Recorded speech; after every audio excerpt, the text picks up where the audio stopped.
Hello and welcome in, ladies. I'm sure happy that you're here today, and I am excited for another video. As usual, I do not know if the previous videos had sound on them. I'm going to have to go and check. I was prompted by my intuition to check my sound today before recording this video. Thankfully, I did, because the sound was off. Happens once in a while. Anyhow, so today's video. It's going to be all about what is self-love? What does it mean to pour into yourself as a woman? And what does it mean to invest in yourself? Okay. Now, the reason why I thought to do this video was because just a few days ago, I was contemplating the idea of what that meant. And after reviewing my own journey through self-love, and the ups and the downs and the different ideas from where I was, because most of us on planet Earth, we don't really understand what love is. I'm not going to say everybody, of course not, because eventually you come to that place where you finally understand it if you're willing to do the work, right? The inner work. But a lot of us have been born into families, cultures, systems, that really have taught us or passed down generational wounding.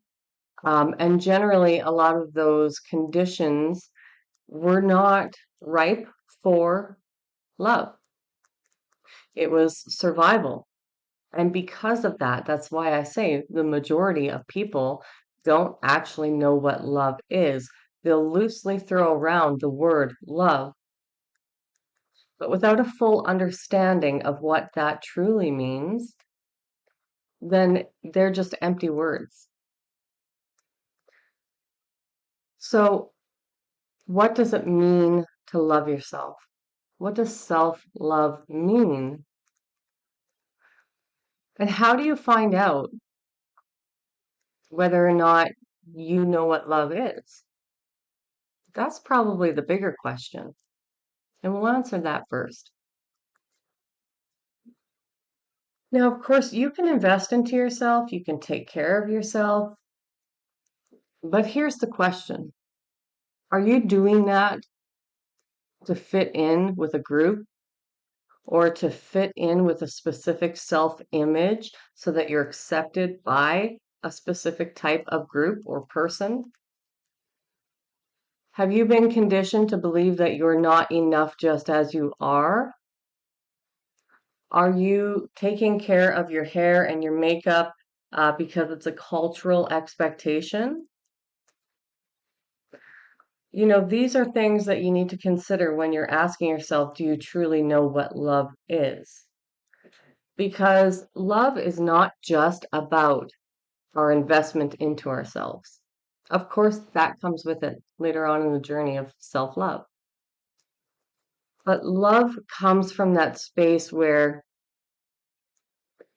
we can strip everything bare, the makeup, the hair, the clothes, the identity, the persona, the conditioning, the culture, the religion, the country, the family, all of those expectations. We can strip them down, and at our core of who we are, we can begin the process of loving each and every aspect of ourselves, of our bodies, of our minds, of our beautiful past, regardless of how painful it was or not. We can love on ourselves in such a way that we are no longer putting ourselves down. We are no longer degrading ourselves as women. We are no longer over sexualizing ourselves because we feel like that's the only way to fit in. Many women have experienced that, to be accepted. We are no longer over giving, overdoing, overextending ourselves. No, instead, that real love comes from the place within yourself where you recognize your worth, where you recognize that you are deserving of love without any of it, without any of the facade, without any of the mask, without any of the colors, without any of the accentuations in clothing and jewelry and, without our persona, without anything. We are just perfect and deserving of love as we are.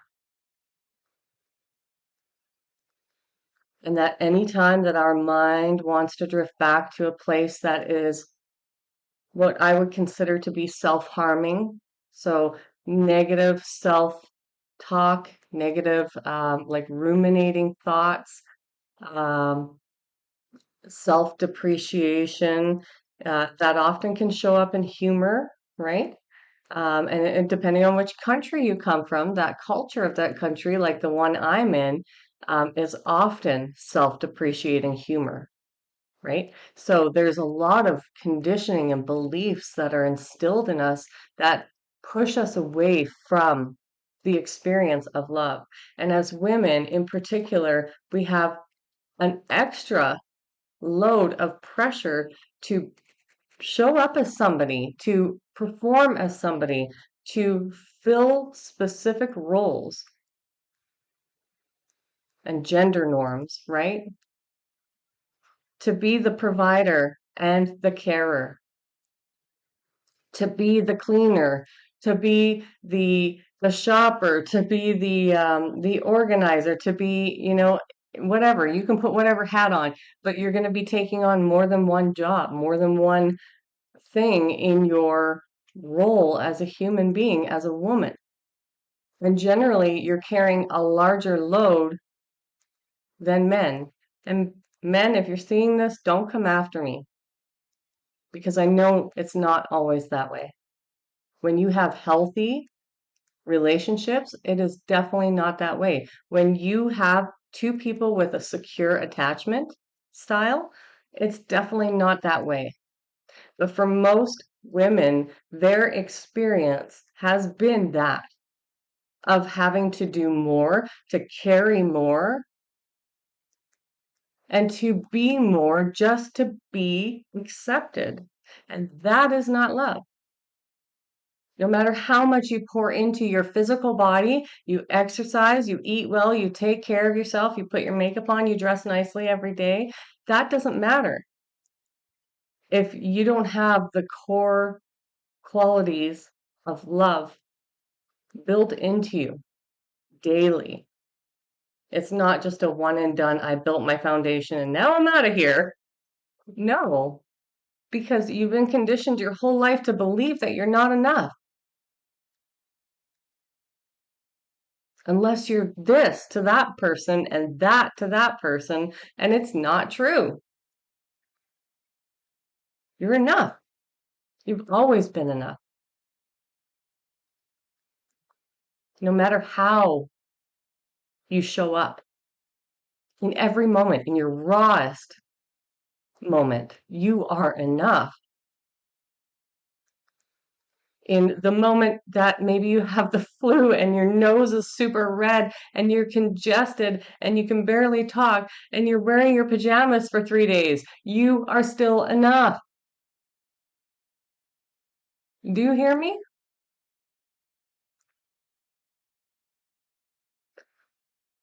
So this love, it can only come from a place of recognizing how many of those personality traits that you've taken on to appease your family, to appease your husband or men in general, to appease your society, to appease your culture, your religion, your country's culture.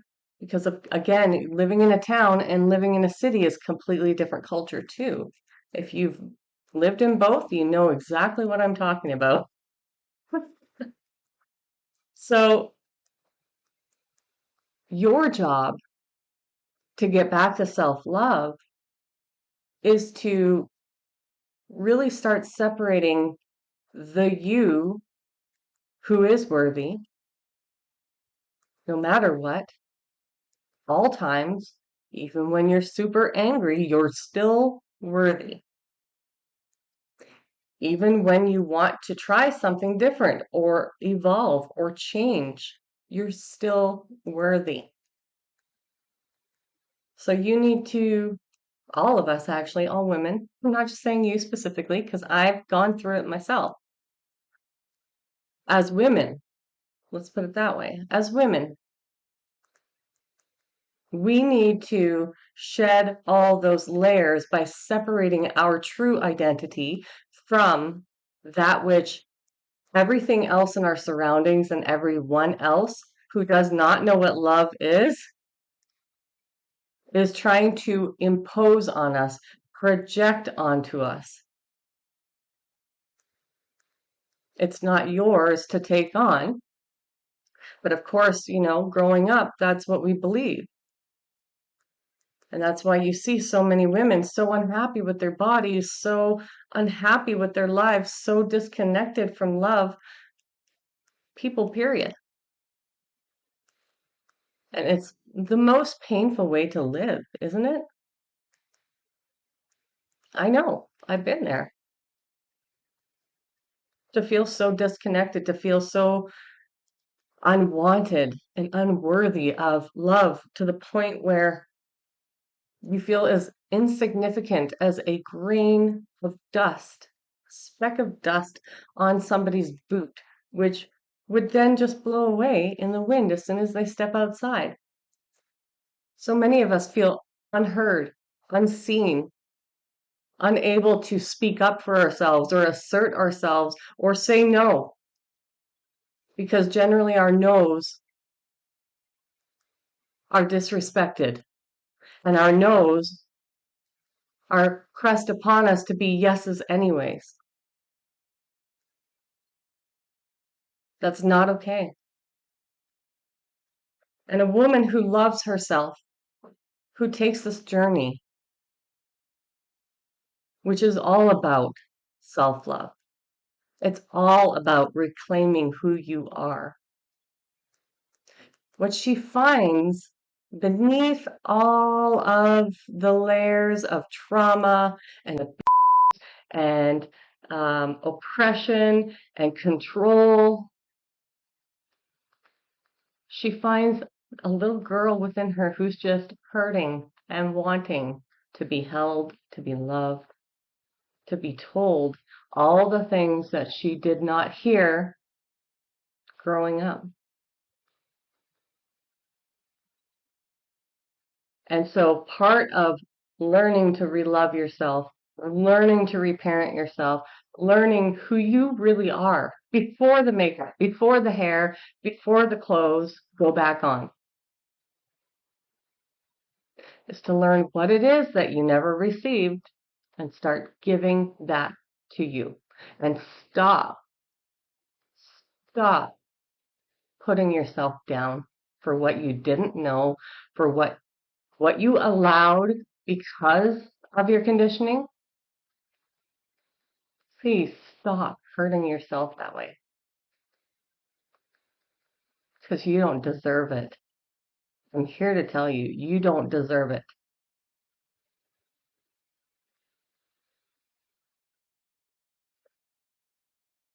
When we finally get to this place where we've done that work, we've done the purging, we've done the shadow work, we've looked at the traumas and how not having boundaries, not even knowing what a boundary was, maybe being parentified, has created long-term substantial trauma and damage to your self-esteem, to your identity. But it's not something that has to stay that way. And I think that's the common mistake that a lot of us make, is that everything outside of us is telling us that we're broken. And it's far from the truth. You're already perfect just as you are. But you believed that you were broken. You believed that you needed to fix yourself. You believed that there was no way out or no way to help yourself. It's not true. But the only way out is through. And so it does require you to go inwards. It does require you to look at yourself in a different way, to love yourself, to see that some of the things that perhaps we've done to ourselves as women has been a form of self-abuse by no fault of yours. Just like it was not my fault that I believed I was a piece of crap and that I didn't deserve to be treated any better than to be hurt all the time.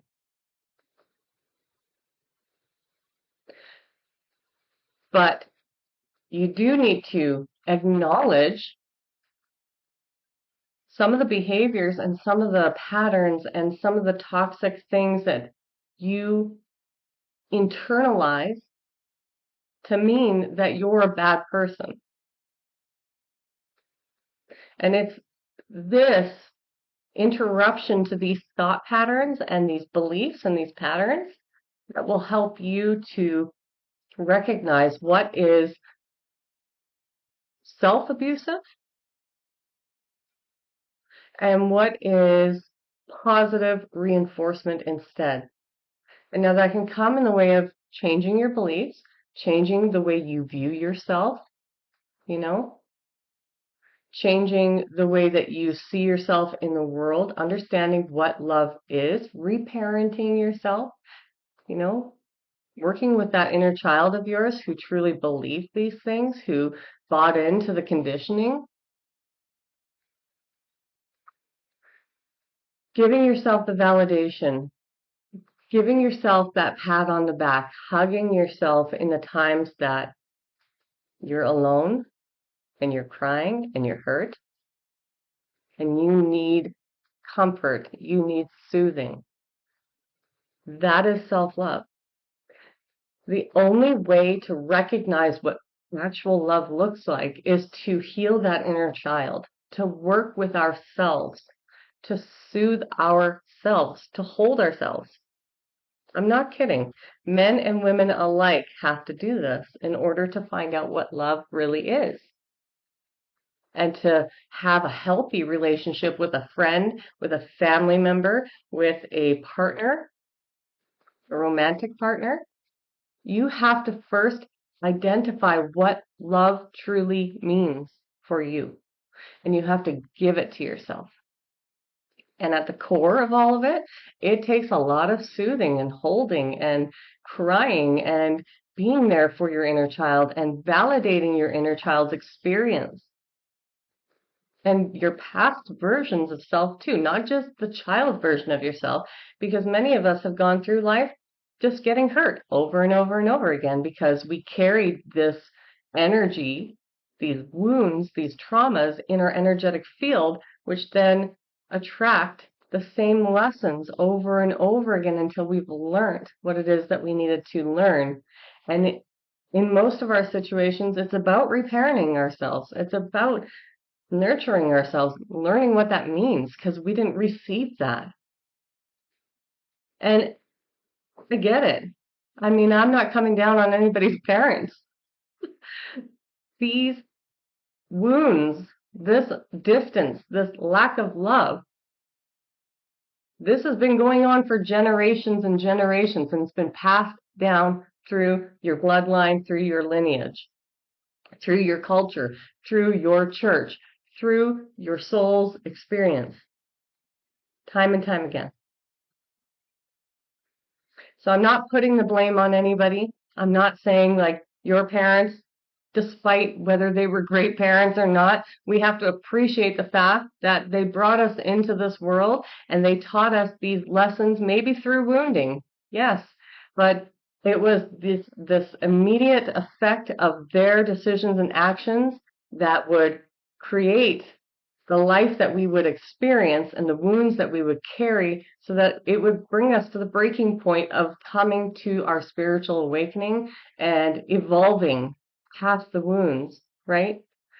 And loving ourselves and figuring out what that means for each and every individual.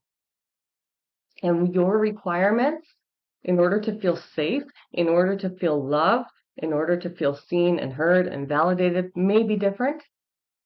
There may be more in there. There may be less in there that you need. That might be the whole thing. Who knows? Everybody's experience is different, and therefore what you're going to need is going to be different than what I need.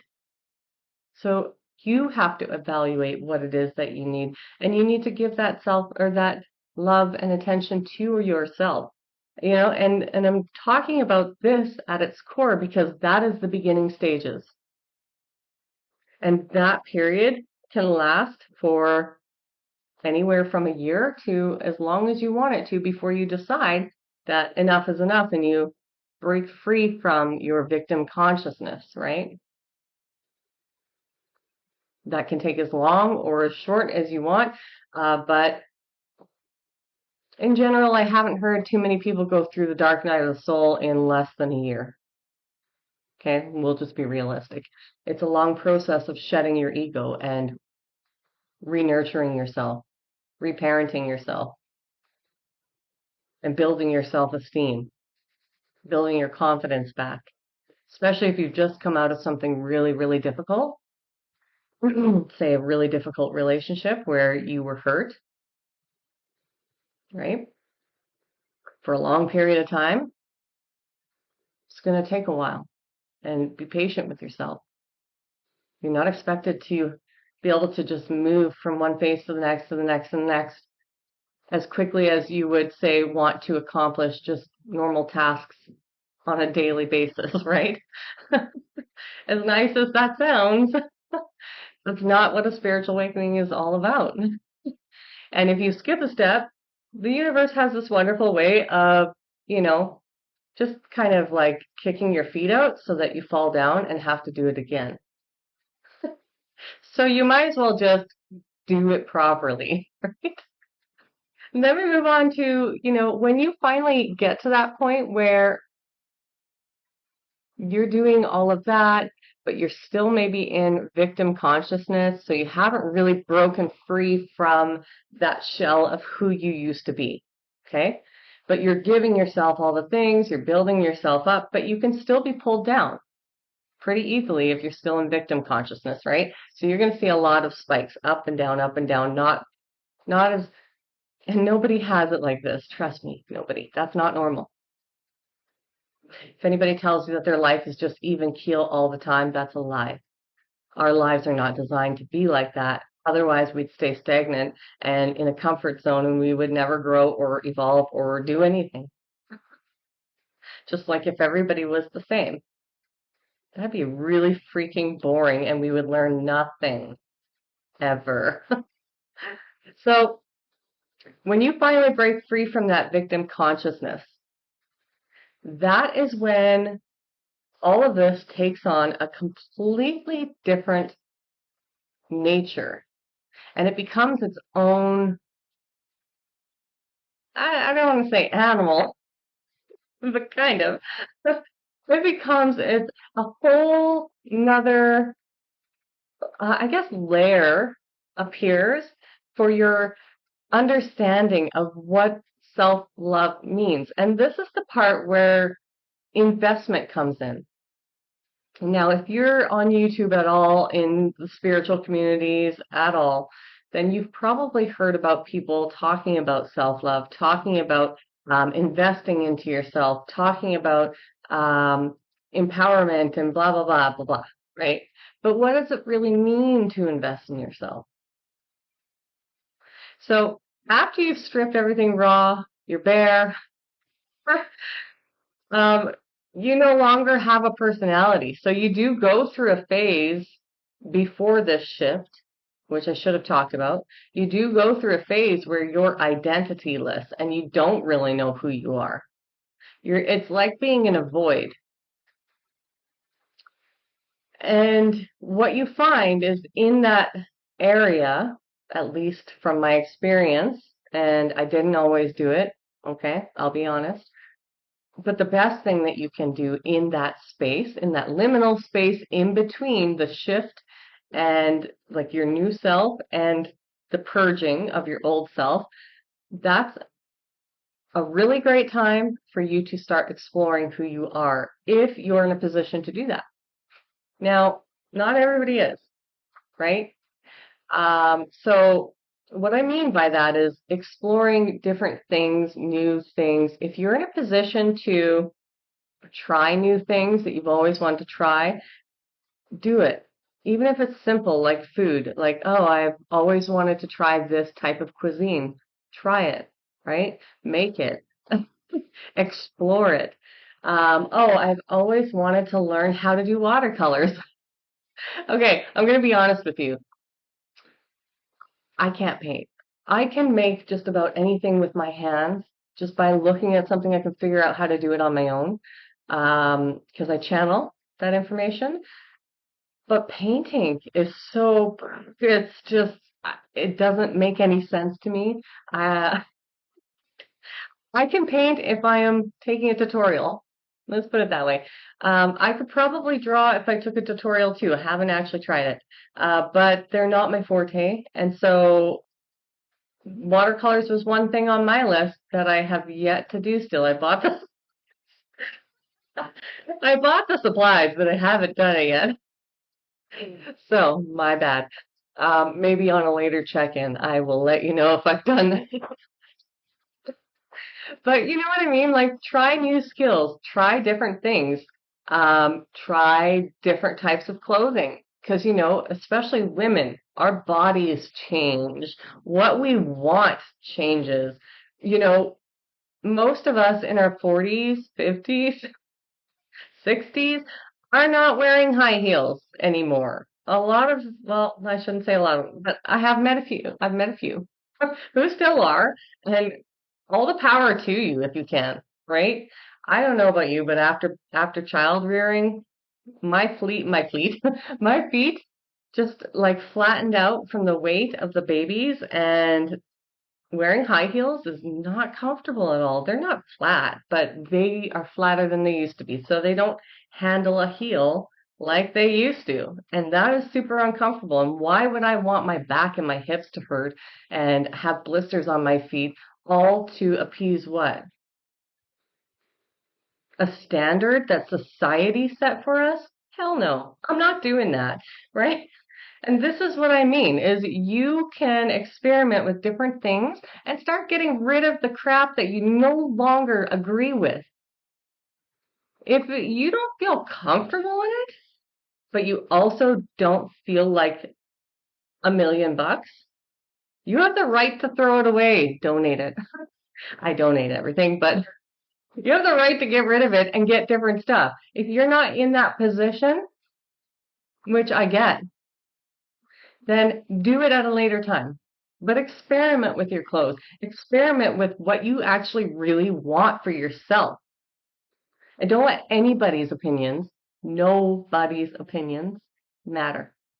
Don't even listen to them. Don't even, like if you have people who are really opinionated, you may need to get some distance because who are they to tell you what you should be doing with your body, with your life, how you want to look, how you want to feel, how you should think? No, thank you, right? Sovereignty is what this is about. So start experimenting. Start experimenting with, maybe going to different parks. If you don't have the money, go to different parks for walks. Try different ways of putting back into yourself, such as exercise or diet, or maybe you need to do some sunbathing. You need some vitamin D on your skin. It's winter here in the Northern Hemisphere, so I definitely am not going outside in my bathing suit, but just putting it out there for those of you who are in the Southern Hemisphere. Maybe you need more. water. Maybe you need, you know what I mean? Like evaluate what it is that you need to be giving yourself more and try new things. Okay, that's a great period for exploration. Try different hairstyles, try different colors of hair if you want, try different makeup. Okay, just try new things. Have fun with it. That's going to bring some more joy into that liminal space too. I'm going to tell you that because that was part of the issue for from my experience because when I stepped out of my marriage, um, and I moved into this new space, it's quite small. I wanted to make sure that I could manage the payments and all of that during the divorce, which thank God I did because the divorce has gone on way longer than it definitely should have. And it's still going on, right? And anybody who has got, any kind of understanding of dealing with specific personality styles, then you understand the difficulties of separation. That being said, limited room. So that means there's no room to keep a lot of the things that I still have in my home, like my craft supplies. And so last year, while going through this process, I had the urge to do crafting to become creative because you want to tap into that creative life force energy, right? And your sacral. But for me personally, my craft stuff was, I would have to empty out the whole shed because it was stacked all the way to the roof and completely full of bins just to get things, even the seasonal stuff. It's just like that. And I wasn't really interested in doing that because I live in Canada with a lot of snow in the winter. I'm not necessarily interested in putting all those bins in the snow, in the freezing cold, and then putting them back in. No, thank you. So this year I found another way to bring in some of that stuff in bins. And yeah, it's doable at least. It kind of pushed one of my shelves out from a little corner that it was in, that it was tucked in a nook nicely. But now at least I have that shelf. It's still in use. It's not taking up too much extra space. In fact, it's probably only like this much out from the wall.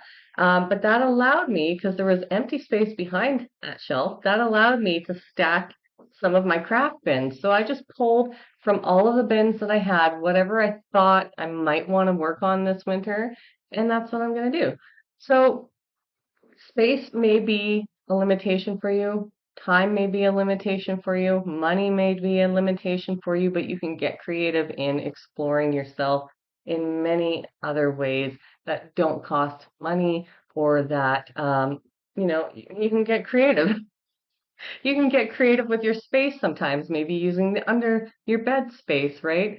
When you live in a tiny house, all those spaces are pretty much taken up anyways, but uh, yeah, that's the time to explore yourself. And then later on, once you go through that shift of like, oh, this is what I really like. This is, I think I'm going to add this to my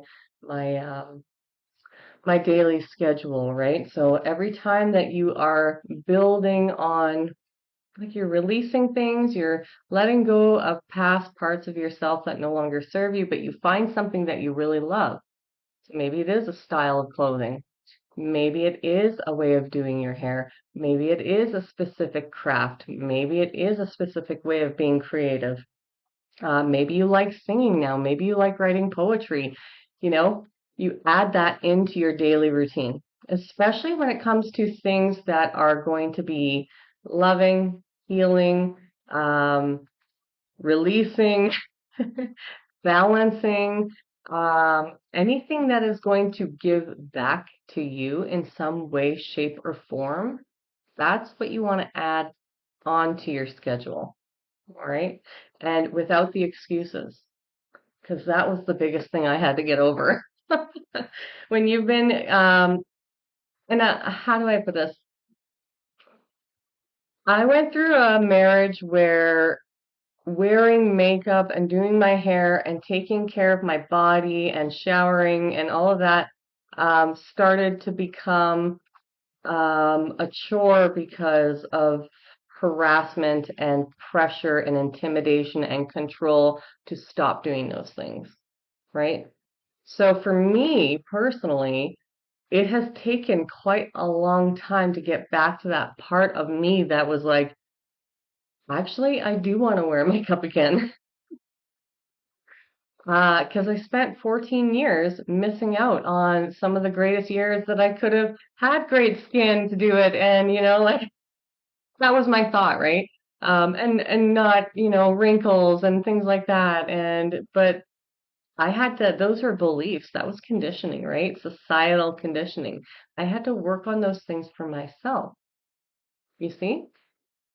So there's a lot of beliefs, there's a lot of reconditioning, there's a lot of, again, reparenting, re-loving yourself, reteaching yourself. And it can be as basic as your self-care routine, starting there, right? Because if you've been in a abusive relationship, then you know that your self-care routines are probably pretty bad. Unless you're in one where they really, really, your image reflects on their image, because that can happen too. So then your self-care routines will probably be a little higher standard, right? But for a good chunk of women who've experienced those type of relationships, the self-care starts to go down. And it can look different for everybody because it's a spectrum, right? And it's a scale. But putting those things back into yourself, investing into yourself, that's what it really means to invest into yourself. So when you finally emerge from that liminal space in between purging and self-discovery, you come into the space where you finally break victim consciousness. And the universe will likely put you in a position, if you don't make the active decision to do it yourself, that's going to be very painful and very difficult, and it's going to break you on purpose. I mean, of course, you can make these decisions yourself, but most people just are, they're either afraid to let go because they don't know what the future holds, or that, maybe they're scared that they're not going to make it, or whatever it is. There's a lot of fear usually. And then there's a certain level of comfortability in the predictability of what you're experiencing now, even if it's bad. That's just unfortunately the human condition. We tend to do that to ourselves. Even if it's bad, we stay too long. We stay past our expiration date, and that's why the universe needs to step in, right? And so when this happens and you begin to emerge from that liminal space, what you're going to find is all of those things that you have been discovering about yourself, now at this emergence point, breaking that victim consciousness gives you back your freedom and your empowerment, right? And your self-esteem comes back, and you just know who you are because you've been discovering who you were. You know that you're worthy. You know that you are lovely and loved and deserving of love at all times, no matter what you look like, where you are in life. You know for a fact that you are loved by the divine, by source, by the universe, because you love yourself. And at this point, this is when this idea of self-love really changes, and you go, oh, so self-love now is, yes, still all that stuff, of course. And there's always purging to do, because you're going to come across other people who are going to tell you their beliefs, project on you, and you might accidentally take some of it on and internalize it, and then you have to purge that out again, right? Healing is never done. It's a spiral.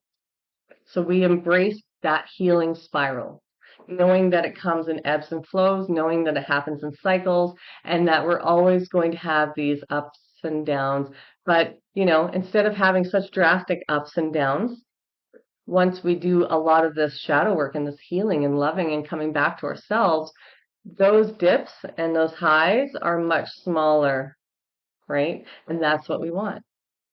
We want them to be much smaller rather than way up here so you can't even see how high it goes, or way down here so you can't even see the crash. We don't want that. But this idea of love transforms into something else. And this is when we take all of the new things that we have learned about ourselves and we start to invest in ourselves seriously. And that could mean looking like, this is what I'm going to add to my self-care routine. And maybe I'm going to start small so it's not overwhelming and you don't self-sabotage. I'm going to start with this one thing. Like maybe it's cleansing your face, choosing a cleanser and cleansing your face in the shower and toning it when you get out. Okay? And then you're going to do that for 1 to 2 weeks. And then you're going to add another 10-minute self-care routine. So something small. If you feel you can go bigger, go bigger. But if you don't, don't. For me, the last time I tried to, embarrassing. I guess the first and the last time I tried to use a curling iron, last year, I burnt my hair off because the new curling irons are way hotter than the old ones, and it had been that long since I had actually curled my hair with a curling iron. So it ended up in a nightmare. So for me, plus the time, I couldn't see myself being a busy working mother, a single mother, 1 week on, 1 week off. Let's, be honest with that. I'll say, granted, I do get that extra week where I have more time, but I still couldn't see myself just sitting there curling my hair every single day. So what did I do? I sleep with curlers in. Yeah, maybe sometimes it's not perfect. Like the last time I did it, it moved around a little weird. But you can sleep with different devices in your hair, soft foam rollers, whatever you want, to give you that look that you want. There's always things that you can do to eliminate time as an issue. And maybe part of this job of yours is to recognize that you even considering that it's a waste of time is the problem itself, because the message or the belief system that you then have is that you are a waste of time. You are not worth investing in. And now, if I was to ask you that, if I was to come up to you and say, do you think you're a waste of time? Immediately your brain's going to go, no. But the deeper belief is that you do believe that. And that was conditioned into you either by family, you're growing up, or a very toxic relationship,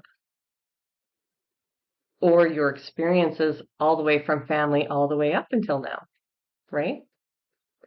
So the belief is what's going to cause the self-sabotage. So if you try to do something for yourself and you still have this belief that it's a waste of time, or it'll take too much time, or you find yourself self-sabotaging, there is a deeper belief that you believe you're not worth your own investment. And these things start to break once you move past this victim consciousness and you reclaim your power. Then you step into this authority within yourself that says, no, I'm not going to allow that anymore. And when you find yourself self-sabotaging, you quickly correct that, because you know that you are worthy. You know that your worth is not determined by anything outside of yourself. It's determined by you.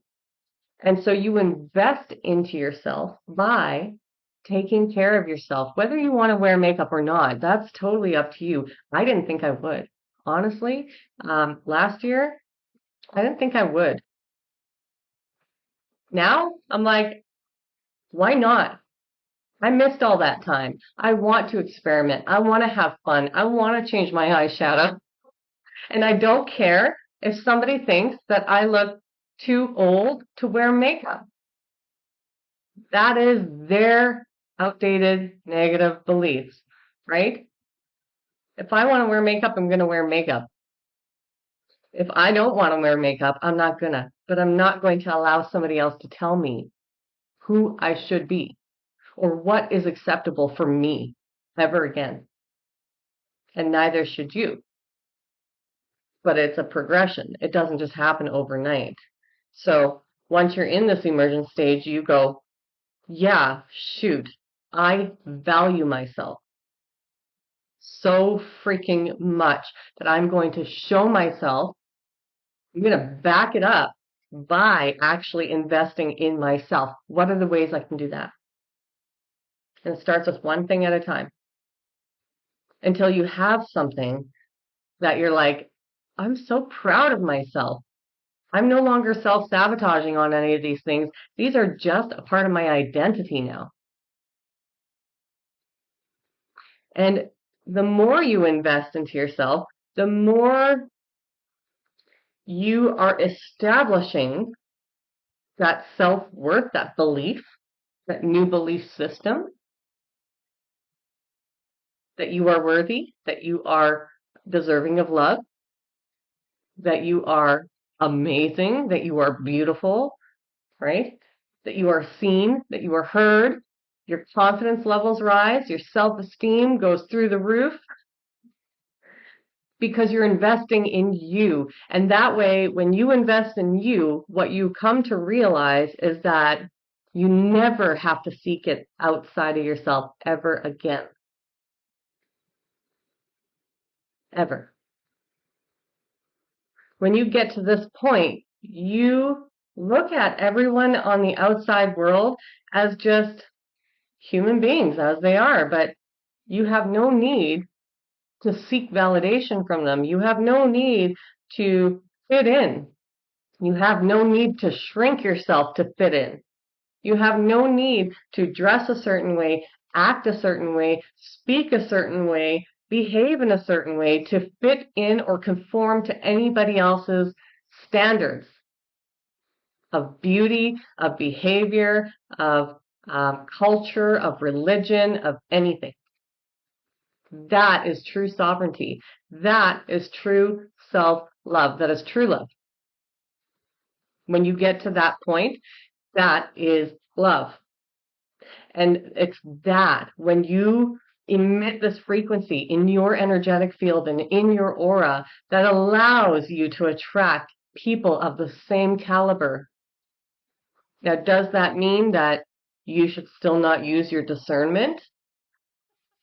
No, absolutely not. You always need to use your discernment because some people are still pretty sly and they're going to be attracted to your radiance, to your energy, to your confidence, especially those toxic people, right?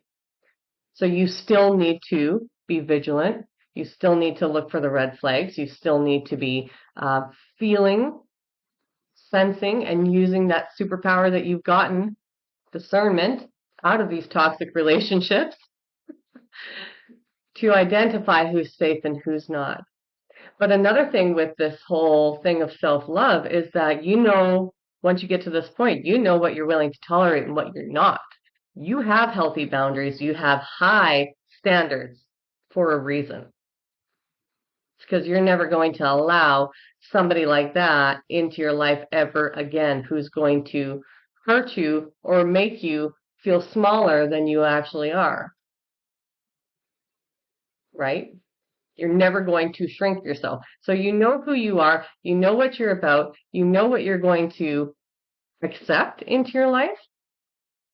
And that's part of this process of learning, what you deserve. And it's definitely not crap, is it? No. Mm-mm. That's why you set your standards really high. Okay? And if somebody even shows the even slightest orange flag, yellow flag, whatever you want to call it, red flag, you're out. Never again. That's self-love. And by doing so, by being selective of your chosen family, of your family, of your friend circle, and of your partners, especially your partners, by being selective and having those high standards, having boundaries, having healthy expectations, and knowing finally what love actually means, what it is, and what it means to pour into yourself and invest into you, you're going to attract somebody who is doing the same thing, who's likely had a very similar background up until that point, but who sees your worth because you see your worth. You see, the difference is that before you were needing other people to reflect back to you your own worth or your own place in the world. But when you love yourself and you invest in yourself and you give yourself the time, attention, and everything that you could ever want or need, emotionally, mentally, physically, and spiritually, then your cup is always full. And you don't need to seek that in another individual to fill you up. Which means that if anybody ever told you that you complete them, that's messed up. You should never complete anybody, ever. And if somebody showed up and told you that, or that you're their other half, no, you're your own whole. And who you want in your life is somebody who is their own whole, right? So if they're not their own whole and they believe that you complete them and they complete you, or, you're their other half, then they haven't done the work. But if you meet somebody who shows up with great confidence and self-esteem, who takes care of their body, who takes care of their mind, their emotional states, who knows, and you'll know based on feeling too. After spiritual awakening, you really feel into people. And when people have had grown up, let's say, with a dysregulated nervous system, you attract people who are also dysregulated, right? And that feels safe and comfortable. And so I will say that the first few times that you meet people who have a regulated nervous system, it might feel alarming to you. And so depending on where you are in your stage, you may not be able to recognize that. But once you have emerged from that and you've broken the victim consciousness and you're in a place where you truly feel your worth and your love, right? Your empowered state, you'll be able to feel whether another person has that regulated nervous system. If they're showing up in a frequency and an energy that is just like yours, that doesn't mean just jump head in, head first without getting to know somebody. Absolutely not. That's a part of codependency and other parts of addictions, emotional addictions, right, that you learn how to purge and separate from during this whole stage of awakening. But, then that might be somebody who is worth investing into. But if they're a person of high quality, they're going to invest into you as well, just the same. Reciprocity, right? So yeah, this idea of self-love, it transforms, and the way that you see it transforms along the journey. And I think the most powerful thing that I've realized is that even if you choose even if you choose who you are right now, what you learn, I'm full of goosebumps right now. Whew. Okay, guys, they're confirming right now. Um, Even if you choose who you want to emerge as, this new, completely new human being, you're emerging from your spiritual awakening as somebody completely different than you went in as. So regardless of who you choose, your new avatar, Let's put it that way. Your new avatar, how it looks, how it acts, how it behaves, you always know that you can come back to this stage. You can come back to this shedding and this restructuring and choosing and, deciding for yourself what is best at any given moment, at any moment in your life. You can rebuild your life anytime you need to. So if you make a mistake, and you end up going back into some old patterns or behaviors, you always know you can come back to this, the safety of you, the safety of the cocoon stage, the safety of the purging and the shedding and then the rebuilding and the liminal spaces, right? And the emergence. You can always come back to you, no matter what. And as you go through different seasons in life, and women, we go through more than men because we have, you know, the capacity to create life. So we're going to go through more naturally. Oh, 1 second. I need to plug in my computer. I forgot to plug it back in and it's almost dead here. Ooh, just on time.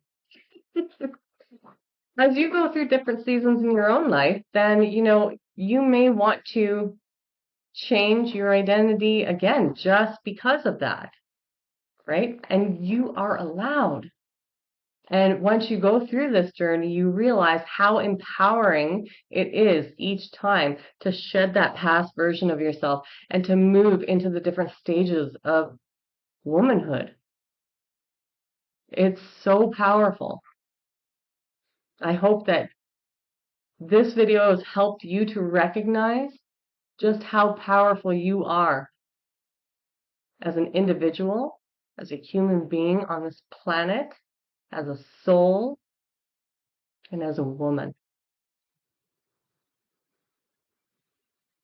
Until next time, all of my love to you. Your journey is sacred.